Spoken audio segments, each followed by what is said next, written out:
Funding for the RTown podcast is provided in part by the Minnesota Arts and Cultural Heritage Fund and the citizens of Minnesota, and the members of KSMQ Public Television. Thank you.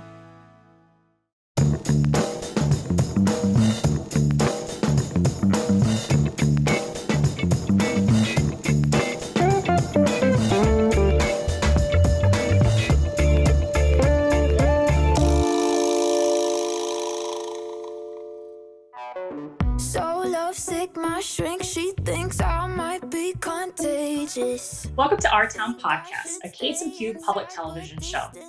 We're so thankful that you're listening in today, and we have a really great show lined up for you. We're welcoming guest Jinny Rietmann from the Workforce Development, Inc. And we've got a lot of stuff we want to cover today. So welcome, Jinny. Thank you. Well, thanks for having me. Yes, and we're still both probably working from home. As you could tell, you're in your office, it looks like. Yes, correct. My home office, yep. That's great. And it's beautiful seeing the sun shining in. I'm in my kitchen, the happy yellow, and very excited to connect with you. There's a lot going on with the pandemic. And one of the side effects of the pandemic is workforce. You know, that's kind of changed a little bit with some unemployment. And people looking for work and other things related to that. So just wanted to connect with you as far as that goes. So if you could give a little bit of background in how you got involved with Workforce Development, Inc. Oh, sure. Well, that was a long time ago. I've been with Workforce Development for 19 years, actually. So I first got involved with the youth program, actually. So we have a very active youth program where we serve hundreds of youth every year, youth and young adults, I should say, every year to help them find their kind of first and next employment opportunities and help them with some career counseling and things like that. So I first became involved with that program. And then I've worked with a number of different programs throughout the years. And I'm actually very new to my role. I just took that over last July. And my predecessor was in the executive director role for 25 years or so. So, yeah, it's been a good, good year under my belt here, but, pretty steep learning curve, and it's been a lot of fun to take this over. But, yeah, so I've been here quite a long time. So nothing like, taking over the executive director role and then facing a pandemic on top of that. Wow. So can you share a little bit about Workforce Development? What is the role in the community? What is Workforce Development, Inc., if people don't really understand what the offerings are? Yeah, that's a great question, and something that's kind of, tough to explain sometimes. So Workforce Development, Inc., we're a private nonprofit organization, and we serve a 10-county area in southeast Minnesota. So in those 10 counties, we have offices in each county, where we provide employment and training services to really anyone and everyone that wants to come in and get assistance. Some folks are looking for new employment. Some folks are looking for a career change. Some folks, like the youth and young adult population, are looking for their first job. And so we work with a very diverse population of individuals, really kind of on all spectrum, at all levels of the spectrum in terms of where they're at career development wise. And, we don't turn anyone away. We'll help anyone that comes to us. The Workforce Development, Inc., so WDI, we are just one of the partners that's within the CareerForce system. So the CareerForce system is a statewide system. It was formerly called the Workforce Center system. So many people might have heard of the Workforce Center instead of CareerForce, but that name changed a while back here. But so within the CareerForce system, honestly, the best way that I usually describe it out in the public is that the CareerForce location is really just the name of the building. So kind of like the Apache Mall. So the CareerForce building is the name of our center. And underneath that center are a number of different stores. And so WDI, we're just one of those entities within the building. And then there's several other organizations that are there as well that provide employment and training services to different populations that have different funding streams and that sort of thing. So in our building, we also have the unemployment folks. We have job service. We have vocational rehab services, state services for the blind. and a number of other, or veteran services.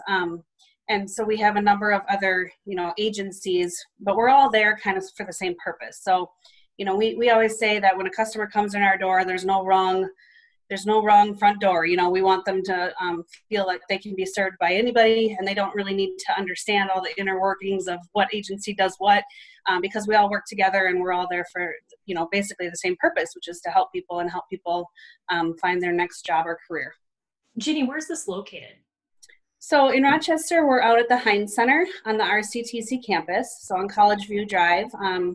And yeah, we're on the kind of the very east end of the Heinz Center building.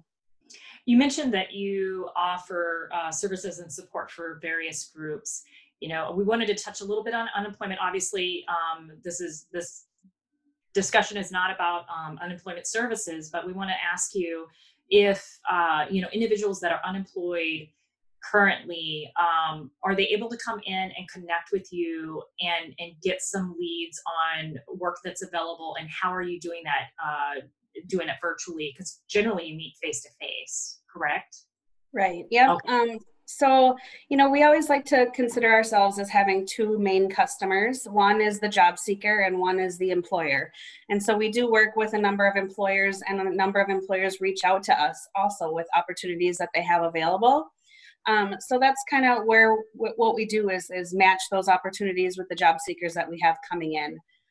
So since the stay-at-home order, I guess, has come into effect, we did close our doors to the public, just in terms of trying to reduce that contact, and to make sure that our staff and our customers remain safe. However, we are open, and we want the message to be that we're open for services and we're open to help people. And we're doing that through virtual services, like you mentioned, and phone services. We've actually been pretty surprised at the ability of our staff to do great service, even through virtual services, as well as the feedback that we've received from customers has been very positive in terms of getting services through those virtual and phone means. So it's not an end-all be-all, and we certainly want to get back to providing one-on-one, face-to-face services sometime. But in this kind of interim period, it's actually been a really good opportunity for us to kind of ramp up our virtual services, and really kind of come into 2020. I think that we've been waiting for a reason and waiting for some things to be put in place for us to really ramp up those services, and this has given us the opportunity to do so. So we really are looking at it as an opportunity. We've done some really creative things, which I can talk about either now or later, but sure. Virtual job. Oh, go ahead. Yeah, I think that's a really good point. In our previous RTown podcast interviews, one of the things that is the consistent theme is that organizations have pivoted and expedited virtual offerings and services and support. And so one of the questions I have, and you can expound on this with the other things that you're offering and doing, is do you think you're going to go back to what you did before, or do you think that how you deliver these services and support are going to be modified a little bit with the components of face-to-face offerings? Right. Yeah, I don't think our world is ever going to look exactly the same as it did before. And I think that at least in our work world, I think that's a really positive thing. We're a grant funded organization, so we have, at any given time, 60 plus different funding streams. And all of our grantors and funders have actually been really wonderful to work with, and have been very supportive of us doing business differently and doing business creatively, and just being able to serve the people and do that the best way that we can. So, to answer your question, I think that we're definitely going to be looking at some of the things that we've implemented and see how we can continue to implement them into the future and even expand upon them. Again, I think that it's been an opportunity for us to really kind of educate staff on the different offerings, whether it's Zoom or Microsoft Teams or whatnot, what's all available out there to them, as well as our customers. We're doing a number of videos where we're going to be showcasing how to use these different tools and how you can use them in a job interview. And, if a business reaches out to you and wants to do a Skype interview, how to do that. So it's been really fun to put a lot of that together. And I think that that's just going to continue into the future. I think that, our bread and butter and our, kind of our model has always been focused on in-person services. And I don't see us going completely away from that in our mission, just because people need people, and people really need that face-to-face contact and really somebody to just sit down with them and talk to them about their situation, provide hope, and to be able to communicate with nonverbal and all of that. So I still think that piece is super important, but I do think that by having some other options available, that we can just kind of supplement all of those services and make them even better by, having an in-person meeting here for these topics, but then being able to do a lot of the kind of behind the scenes stuff, either virtually or over the phone. So, we have paperwork, we have applications, those kinds of things. A lot of that work can be done virtually and not have to pull somebody into the office where they have to find transportation and all of that, just to sign a form, for example. So yeah, I see it being definitely kind of a hybrid moving forward. Have you seen any accessibility issues with people that may not have access to computers or the internet, that sort of thing? Yeah, definitely. That's a great question. And actually that's where my heartstrings go. And that was probably the toughest part of our decision to close to the public, honestly, was thinking about that. My heart goes out to folks that don't have access to computers or internet. And so we struggled with that decision for a while. So yeah, that's again why our in-person services are definitely still important. We've talked with a number of other nonprofits too that have individuals that don't have the means to hop online for different services and things like that. So definitely, there's a challenge there that we want to make sure. How do you bridge that, Jinny? I'm sorry? How do you bridge that with people that don't have access? Do you give them other means? Do you meet them somewhere, or? Yeah, well, during this time has been a little bit different, but a lot of our funding streams can allow for us to be able to purchase computers and phones and things like that for people. And so if they're that's okay. If they're in a training program, for example, we can get them, hooked up with a laptop and internet and things like that. So sometimes it's making sure that we, tackle all of our resources and see what's available out there for them. There's a number of other programs too that can help people, get internet service or get phone service or those kinds of things. So yeah, when we're open. Normally, we are very flexible in terms of being able to meet people where they're at. If folks don't have transportation, our career planners can go out in the community and meet with people as well. Is there an increased number of calls coming out in needing jobs? And do we have jobs available for those people, or are we in a freeze right now? No, there are definitely jobs available, and we are seeing. Oh, absolutely. Yep. That's great. So what we're seeing is so on the job seeker side, I'll talk about the job seeker side and then the employer side. So on the job seeker side, we are seeing people coming in and needing assistance finding employment, especially if an individual has received like an official layoff, or I should say a permanent layoff, but I think that we're still in this kind of transition time where most individuals are still under the mindset that they're going to be returning to that employment place. And so, if they were furloughed temporarily because it's a restaurant, for example, and they're closed during this time, I think most people are still under the mindset that they're going to be returning to that place of employment. I do think that we're going to see a shift. I think that the longer that this goes on and the longer that businesses are closed, and the longer that businesses are impacted in terms of being able to meet their bottom line. We're already getting a lot of information about different employers that are permanently closing now due to this pandemic, unfortunately. So I think that we're going to be seeing a shift in that. I think people are going to be coming and seeking a new employment opportunity. Versus, just coming in and getting help for the temporary. Also with the unemployment system, the federal unemployment system has been very a very positive thing for those folks. And so a lot of times they're able to, most people are able to access that and really get them through this transition time. Now, again, as that goes away, or the supplemental funding goes away, I think we're going to see an increase of traffic as well. And then just on the employer side, yes, there are definitely jobs available. And in fact, a lot of employers that are essential during this time or deemed essential by the governor are really increasing their workforce because they've had increased traffic. For example, some of our grocery stores and things like that, some of our manufacturing partners, so there are a number of companies that have actually been trying to find people because they either have people going out on sick leave or they have people that are going out because their kids are at home and that, don't have daycare, things like that. So the positions that are available might not be the same, that somebody came from, for example. So again, it's kind of that matching piece of trying to help people figure out, what do I do in this transition time? Do I seek new employment? Do I wait out on the unemployment? Or do I make a whole career change? This is an opportunity for some people to maybe even change careers completely. So we're seeing a little bit of everything. I appreciate you sharing that. And I know that it's on the minds of so many people in the community.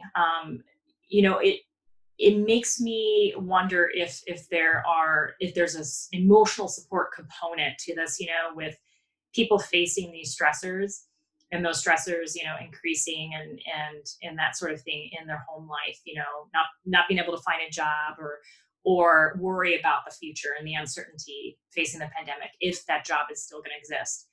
Do you recommend any sort of resource or that sort of thing for people that are needing kind of that emotional support or just being able to talk it out, that sort of thing? Is there anything like that in the community? Yeah, I think that we do get a fair bit of that. We are not the mental health experts in the community for sure. There are a number of other nonprofit partners, that work specifically with mental health and with those challenges.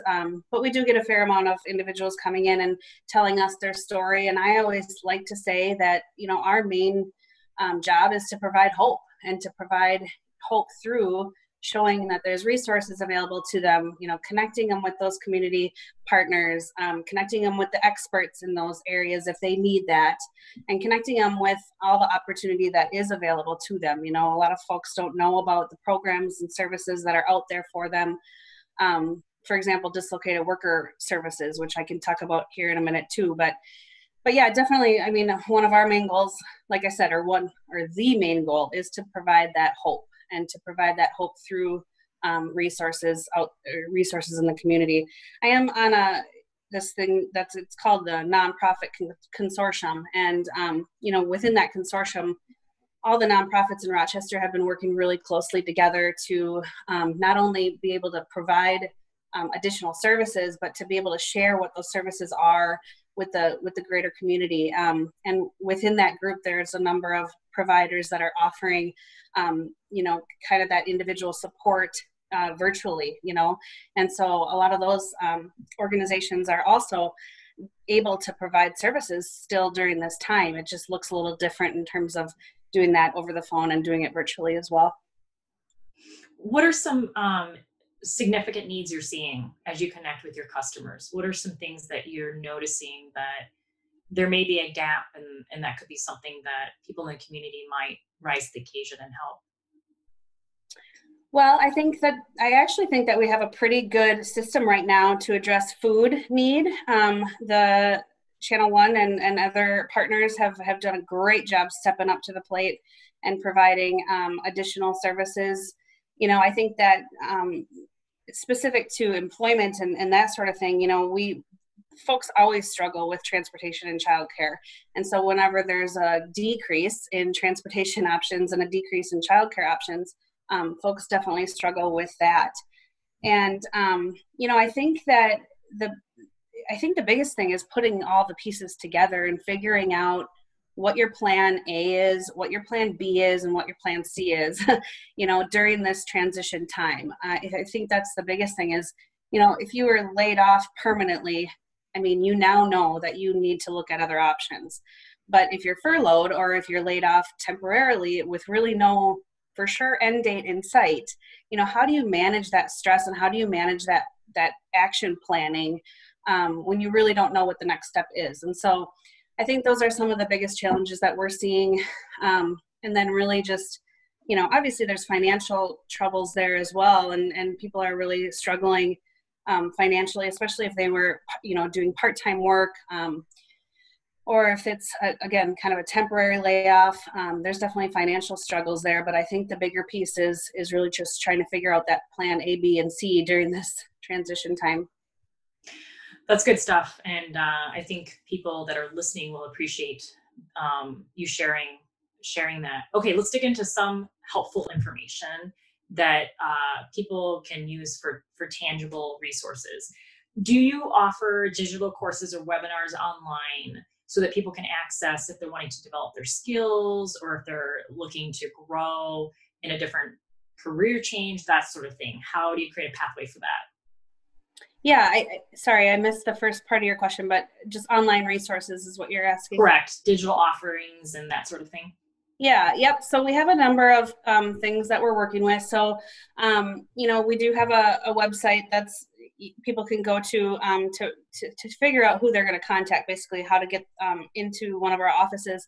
But, once they're connected to one of our career planners, or once they're connected to one of our programs, we're doing a number of like virtual job clubs, coffee chat kind of things. We're doing, individual Zoom meetings as needed, or group chats, group events where we can host educational events. Also, the CareerForce MN website has a number of resources available to people virtually. So they're doing, again, like a virtual, resume class, and a virtual job clubs, virtual hiring events even that we've done to date. And we're also looking at a number of other kind of, group events. We want to be able to connect people with people too, so they can talk about their story and they can learn from others about different job opportunities that they've seen out in the community. We're doing Facebook Live events, information, providing information on unemployment, on hiring, on resumes. We're putting together right now a series of videos on essential skills where we're actually going to showcase our own career planners talking about job searching and interviewing and essential skills. So yeah, we have a number of different things kind of going on that people can access, and they can do that through either one of our Facebook sites or connecting with a career planner at one of our locations, and we can just continue to send them that information as they come available. Jinny, what is the most essential need right now? What are you hiring the most for, so that people know if they're looking to do a career change or if they're looking for employment? What is the most popular thing right now? I don't know that I can point to one specific sector, but definitely some of the essential businesses that are open, so a lot of our, kind of grocery type and delivery and food kind of type positions that we've been seeing a lot of. We've actually been seeing a lot of manufacturing kind of positions throughout the region. So it's really based on more like sector, those specific sectors, healthcare as well. So it's kind of interesting because you hear a lot of healthcare workers have been laid off, but then there's other organizations that are ever increasing some of those positions based on the need or based on the specific services that they're offering during this time. So it really, it's really across the board. But really any of those kind of businesses that are listed under essential services, we've seen quite a few of them expanding during this time, I should say. That's a good segue into thinking about, the summer, the fall, the uncertainty of the pandemic. People are having a difficult time planning ahead. They don't know what things are going to look like, between now and the end of the year. With that said, what do you recommend for people in the community as they're facing this uncertainty? What do you recommend that they do to manage their path towards, trying to figure out employment, or trying to manage the uncertainty whether their job is still going to exist, those sorts of things. What is your recommendation on managing that?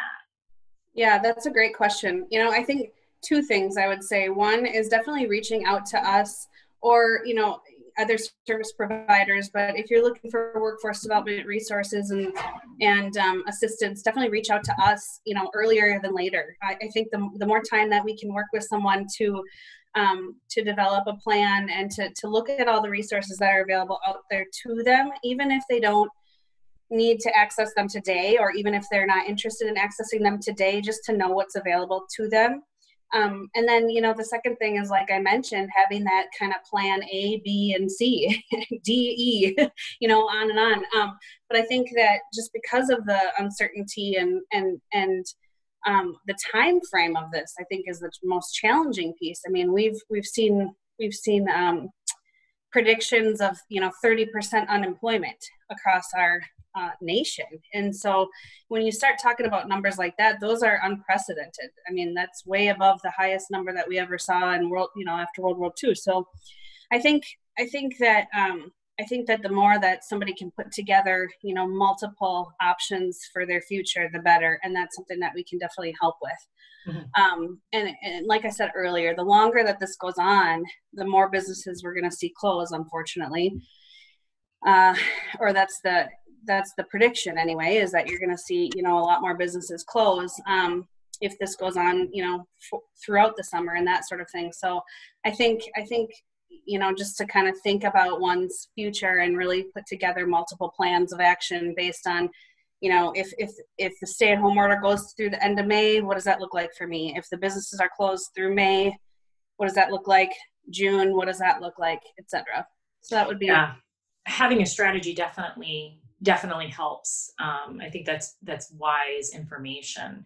Do you think that employers, I know that some are going to be closing, but do you think that in some cases we should encourage and support kind of innovative, unique ways on their delivering their services and products so that they stay afloat? To businesses? Yeah, to businesses and employers. I mean, I just think about how, I'm not going to mention the fast food restaurant, but, and it's not a small business, but I was driving past this fast food restaurant, and because they have a drive-through, they had a line a mile long, and so, you think about how kind of employers are having to pivot. I mean, some of them have, especially small businesses, which is incredible, have change their business model to deliver or offer curbside services, that sort of thing.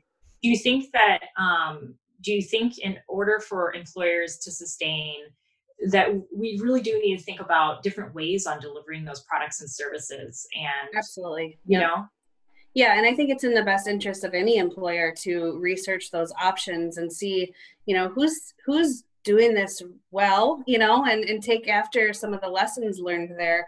The other thing I would recommend too is to become involved or become educated on, what the commissioner of deed and what the governor is saying in terms of what they're asking for private business. So, for example, they sent out a survey last week asking for, ideas and small businesses or private businesses to show them, if you were to reopen, how could you do that safely? And, a lot of people probably didn't know that survey was out there, and they're making a lot of decisions based on that. And so to kind of go on, the governor's website or on the deed website and find some of that, I can send some links afterwards too. But, the more that a business can get involved in being part of the solution, I think is really important too. And they really are listening, and they're really taking those ideas into consideration when they're making these decisions. So I think that's the other piece. Jinny, all good stuff. I really appreciated your time today. It's very informative, and I think that our listeners are going to really, really be grateful for this information. What is the best way folks can get a hold of Workforce Development Inc., career planners, and you, and all that? Yeah, so our website is www.workforcedevelopmentinc.org, and so folks can go there and find one of our locations to connect to. Our Rochester office is, like I said, open right now, virtually and over the phone, so they can reach out that way. And we'll get connected with you. And, regardless of if you can come in, if you can't come in physically, we're going to be able to serve you one way or another. So yeah, we just want our message to be that we're here for you and we're open, and please reach out. And like I said, there's a lot of resources out there that folks probably just don't even know about, and we'd love to share them with you. So. Okay, Jinny, the big question of the hour, I ask all my guests that come on, which do you like tacos? I love tacos. Oh, perfect. What's your favorite taco? Oh man, favorite kind or? Favorite kind? What's your favorite kind or where? I love fish tacos. Ooh. Yeah, but they gotta be good fish tacos. Right. With the coleslaw. Oh, yes. And maybe some pineapple salsa on top of that. Yes, even better. I love it. Thank you so much, Jinny. Thank you. Thank you so much for tuning in to RTown Podcast, a KSMQ public television show. A shout out to our producer, Annie. She's amazing, helps put together these shows. Really appreciate her. Please listen to us anywhere you listen to podcasts. Thank you. We'll get better.